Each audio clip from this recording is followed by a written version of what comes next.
जय श्री सीताराम दर्शकों, कैसे हैं आप सब। उम्मीद करती हूँ अच्छे ही होंगे। आज मैं पुनः बालकांड का अध्ययन करने जा रही हूँ भाग 9 में 10 में। तो चलिए शुरू करते हैं। इस प्रकार अपने गुण दोषों को कहकर और सबको फिर सिर नवाकर मैं श्री रघुनाथ जी का निर्मल यश वर्णन करता हूँ, जिसके सुनने से कलयुग के पाप नष्ट हो जाते हैं। जाग बलिक सो कथा सुहाई, भरद्वाज मुनि बरहि सुनाई। कहु सो संवाद बखानी, सुनहु सकल सज्जन सुख मानी।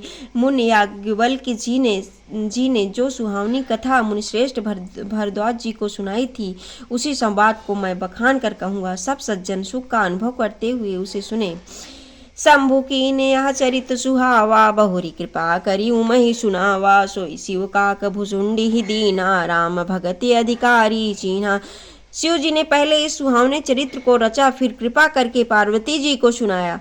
वही चरित्र शिव जी ने काक भुसुंडी जी को राम भक्त और अधिकारी पहचान कर दिया।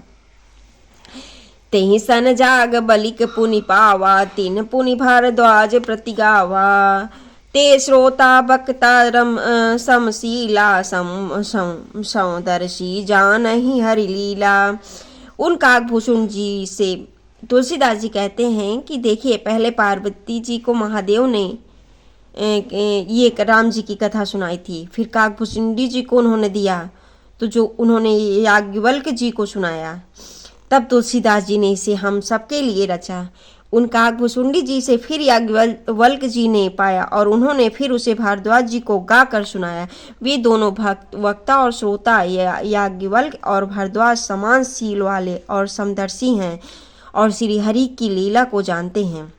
जानहि तीन काल निज ज्ञाना, करतल गति आमलक समाना।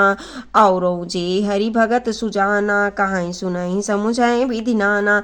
वे अपने ज्ञान से तीनों लोगों की बातों को हथेली पर रखे हुए आंवले के समान प्रत्यक्ष जानते हैं, और भी जो सुजान भगवान की लीलाओं का रहस्य जानने वाले हरिभक्त हैं, वे इस चरित्र को नाना प्रकार से कहते, सुनते और समझते हैं।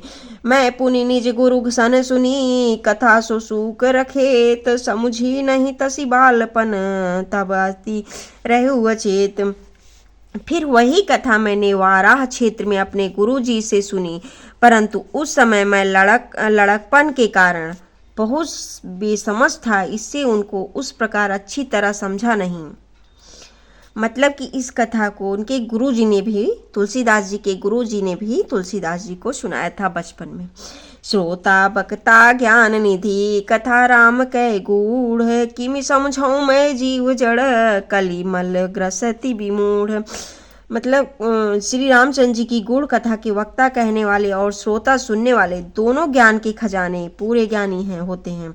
मैं कलयुग के पापों से ग्रसा हुआ महामूढ़ जड़ जीव भला उनको कैसे समझ सकता हूँ। धन्य है तुलसीदास जी। जय श्री सीताराम।